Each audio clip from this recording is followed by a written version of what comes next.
ನಮಸ್ಕಾರ, welcome to Sonu special. ಇವತ್ತು ಪಟೋಟೆ ಮಂಚೂರಿಯನ್ನ ಯಾವ ರೀತಿ ಮಾಡೋದು ಅಂತ ಹೇಳಿ ತೋರಿಸ್ಕೊಡ್ತಾ ಇದ್ದೀನಿ. ಯಾರಿಗೆಲ್ಲ ಗೋಬಿ ಮಂಚೂರಿ ಇಷ್ಟ ಆಗುತ್ತೋ ಅವರಿಗೆಲ್ಲ ಈ ಆಲೂಗಡ್ಡೆ ಮಂಚೂರಿಯನ್ ಕೂಡ ತುಂಬಾ ಇಷ್ಟ ಆಗುತ್ತೆ. ಇದು ಕೂಡ ಟೇಸ್ಟ್ ವೈಸ್ ಅಂತೂ ತುಂಬಾ ಚೆನ್ನಾಗಿರುತ್ತೆ. ಬನ್ನಿ ಹಾಗಾದರೆ ಇದನ್ನು ಯಾವ ರೀತಿ ಮಾಡೋದು ಅಂತ ಹೇಳಿ ನೋಡ್ಕೊಳ್ಳೋಣ. ನೋಡೋಕ್ಕಿಂತ ಮುಂಚೆ ನೀವಿನ್ನೂ ನನ್ನ ಚಾನಲ್ನ ಸಬ್ಸ್ಕ್ರೈಬ್ ಮಾಡ್ಕೊಂಡಿಲ್ಲ ಅಂದರೆ ಇವಾಗಲೇ ಕೆಳಗಡೆ ಕಾಣಿಸ್ತಾ ಇರೋ ರೆಡ್ ಕಲರ್ ಸಬ್ಸ್ಕ್ರೈಬ್ ಬಟನ್ ಮೇಲೆ ಕ್ಲಿಕ್ ಮಾಡ್ಕೊಳ್ಳಿ. ಹಾಗೆ ನಾನು ಮುಂದಿನ ವಿಡಿಯೋ ನೋಟಿಫಿಕೇಶನ್ ಆಗಿ ಪಕ್ಕದಲ್ಲೇ ಕಾಣಿಸೋ ಬೆಲ್ ಐಕನ್ ಮೇಲೆ ಕೂಡ ಕ್ಲಿಕ್ ಮಾಡ್ಕೊಳ್ಳಿ. ನೀವು ಒಂದ್ಸರಿ ಬೆಲ್ ಐಕನ್ ಮೇಲೆ ಕ್ಲಿಕ್ ಮಾಡಿದ್ರೆ ಸಾಕು, ನಾನು ಮಾಡೋ ಪ್ರತಿಯೊಂದು ವೀಡಿಯೋಸ್ ನಿಮಗೆ ನಿಮ್ಮ ಮೊಬೈಲ್ಗೆ ನೋಟಿಫಿಕೇಶನ್ ಆಗಿ ಬರುತ್ತೆ.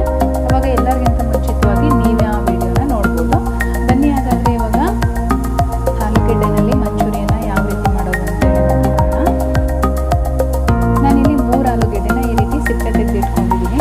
ಇವಾಗ ನಾನು ಇದನ್ನು ಸಣ್ಣ ತುರ್ಕೋತೀನಿ. ನಾವು ಆಲೂಗೆಡ್ಡೆನ ಈ ರೀತಿ ತುರ್ದ್ಬಿಟ್ಟು ಮಾಡೋದ್ರಿಂದ ತುಂಬಾ ಚೆನ್ನಾಗಿ ಬರುತ್ತೆ, ತುಂಬಾ ಟೇಸ್ಟಿಯಾಗಿರುತ್ತೆ. ಕಟ್ ಮಾಡೋಕ್ಕಿಂತ ಈ ರೀತಿ ತುರ್ದು ಮಾಡ್ಕೊಳ್ಳಿ, ತುಂಬ ಚೆನ್ನಾಗಿರುತ್ತೆ. ಈ ರೀತಿ ಆಲೂಗೆಡ್ಡೆ ಎಲ್ಲ ತುರ್ಕೊಂಡಾದ್ಮೇಲೆ ಒಂದು ಬೌಲ್ಗೆ ಹಾಕ್ಕೊಂಡು ಈ ರೀತಿ ನೀರು ಹಾಕ್ಕೊಂಡು ವಾಶ್ ಮಾಡ್ಕೋಬೇಕಾಗುತ್ತೆ. ನಾವು ತುರಿಬೇಕಾದ್ರೆ ಇದು ಕಲರ್ ಚೇಂಜ್ ಆಗುತ್ತೆ, ಹಾಗಾಗಿ ಇದನ್ನು ನಾವು ಈ ರೀತಿ ನೀರು ಹಾಕ್ಕೊಂಡು ವಾಶ್ ಮಾಡ್ಕೋಬೇಕಾಗುತ್ತೆ. ವಾಶ್ ಮಾಡಿದ್ದಾದ್ಮೇಲೆ ನೀರೆಲ್ಲನೂ ಸ್ವಲ್ಪ ಇಟ್ಕೊಂಡು ಒಂದು ಮಿಕ್ಸಿಂಗ್ ಬೌಲ್ಗೆ ಹಾಕ್ಕೊಂಡು ಅದಕ್ಕೆ ಒಂದು 3 ಟೇಬಲ್ ಸ್ಪೂನು ಮೈದಾ ಹಿಟ್ಟು ಹಾಕ್ತಾ ಇದ್ದೀನಿ ಆಲೂಗಡ್ಡೆ ತುರಿ ಒಳಗಡೆ.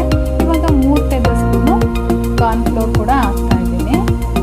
ನಾನಿಲ್ಲಿ ಮೈದಾ ಮತ್ತು ಕಾರ್ನ್ಫ್ಲೋರು ಒಂದೇ ಅಳತೆನಲ್ಲಿ ತೊಗೊಂಡಿದ್ದೀನಿ. ಇವಾಗ ನಾನಿಗೆ 1 ಟೀ ಸ್ಪೂನಷ್ಟು ಶುಂಠಿ ಬೆಳ್ಳುಳ್ಳಿ ಪೇಸ್ಟ್ ಹಾಕಿದ್ದೀನಿ. ಹಾಗೆ ಒಂದು ಅರ್ಧ ಟೀ ಸ್ಪೂನಷ್ಟು ಅಚ್ಕಾರದ ಪುಡಿ ಹಾಕಿದ್ದೀನಿ. ಜೊತೆಗೆ ನಾನಿಲ್ಲಿ ರುಚಿಗೆ ತಕ್ಕಷ್ಟು ಉಪ್ಪನ್ನು ಕೂಡ ಹಾಕ್ಕೊತಾ ಇದ್ದೀನಿ. ಇವಾಗ ಅದನ್ನೆಲ್ಲ ಒಂದ್ಸರಿ ಚೆನ್ನಾಗಿ ಮಿಕ್ಸ್ ಮಾಡ್ಕೊಳ್ಳೋಣ. ನಮಗೆ ಇದು ಉಂಡೆಗಳು ಮಾಡೋದು ಬರಬೇಕು, ಅಲ್ಲಿವರೆಗೂ ನಾವು ಇದನ್ನು ಮಿಕ್ಸ್ ಮಾಡ್ಕೋಬೇಕಾಗುತ್ತೆ.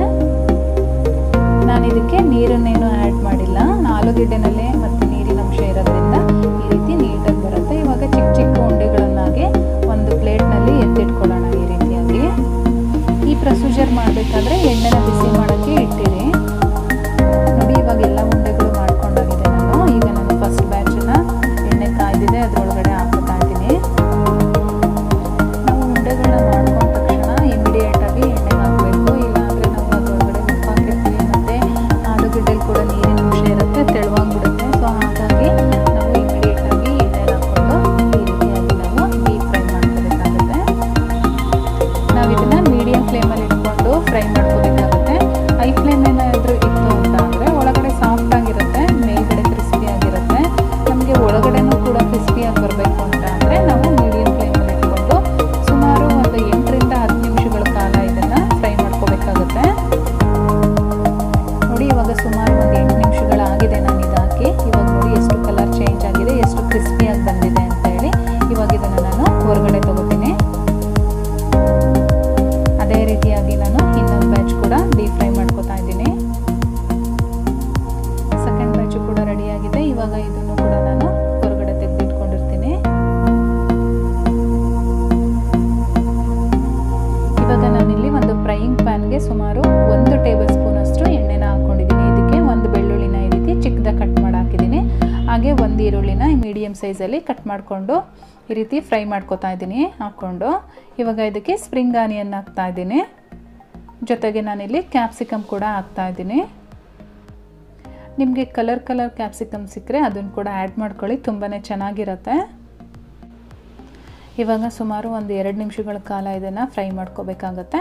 ಇವಾಗ ಇದಕ್ಕೆ ಒಂದು 1/4 ಟೀ ಸ್ಪೂನಷ್ಟು ಉಪ್ಪನ್ನು ಹಾಕ್ತಾ ಇದ್ದೀನಿ. ಯಾಕೆಂದರೆ ಸಾಸ್ಗಳಲ್ಲಿ ಕೂಡ ಉಪ್ಪಿನಂಶ ಇರೋದ್ರಿಂದ ಇವಾಗ ಉಪ್ಪನ್ನು ಕಡಿಮೆ ಹಾಕ್ಕೋಬೇಕಾಗತ್ತೆ.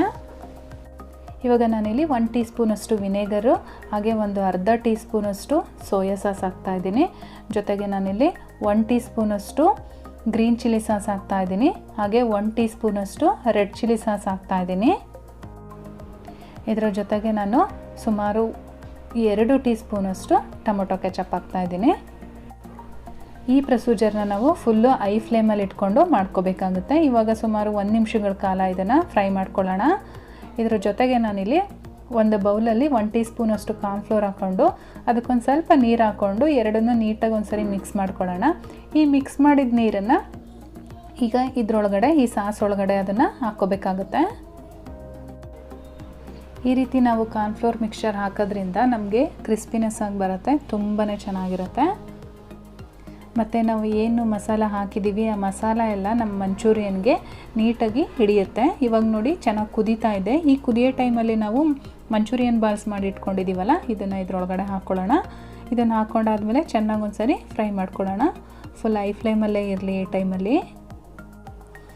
ಇದು ಹಾಕ್ಕೊಂಡಾದ್ಮೇಲೆ ಒಂದು 2 ನಿಮಿಷಗಳ ಕಾಲ ನಾವು ಫ್ರೈ ಮಾಡ್ಕೋಬೇಕಾಗುತ್ತೆ. ತುಂಬ ಇಷ್ಟಪಡ್ತೀರಾ, ಒಂದ್ಸಲ ಮಾಡಿ ಟ್ರೈ ಮಾಡಿ ಹೇಗೆ ಬಂತು ಅಂತೇಳಿ ನನಗೆ ಕಮೆಂಟ್ಸ್ ಮಾಡಿ. ನೋಡಿ ಇವಾಗ ರೆಡಿಯಾಗಿದೆ ಸರ್ವ್ ಮಾಡೋಕ್ಕೆ. ಫ್ರೆಂಡ್ಸ್ ನೋಡಿದ್ರಲ್ಲ ಆಲೂ ಮಂಚೂರಿಯನ್ ಯಾವ ರೀತಿ ಮಾಡೋದು ಅಂತ ಹೇಳಿ. ಇಷ್ಟ ಆಗಿದೆ ಅಂತ ತಿಳ್ಕೊತೀನಿ. ಇಷ್ಟ ಆಗಿದ್ದರೆ ಲೈಕ್ ಮಾಡಿ, ಹಾಗೆ ನಿಮ್ಮ ಫ್ಯಾಮಿಲಿ ಮತ್ತು ಫ್ರೆಂಡ್ಸ್ ಜೊತೆ ಶೇರ್ ಮಾಡ್ಕೊಳ್ಳಿ. ಕಮೆಂಟ್ಸ್ ಮಾಡಿ ಹೇಗೆ ಬಂತು ಅಂತೇಳಿ. ಕೊನೆಗೆ ನನ್ನ ಚಾನಲ್ನ ಸಬ್ಸ್ಕ್ರೈಬ್ ಮಾಡೋದಂತೂ ಮರಿಬೇಡಿ ಫ್ರೆಂಡ್ಸ್. ನಾನು ಮತ್ತೆ ನಿಮಗೆ ಇನ್ನೊಂದು ಈಸಿ ರೆಸಿಪಿಯೊಂದಿಗೆ ಸಿಗ್ತೀನಿ. ಅಲ್ಲಿವರೆಗೂ bye bye, take care, thank you for watching.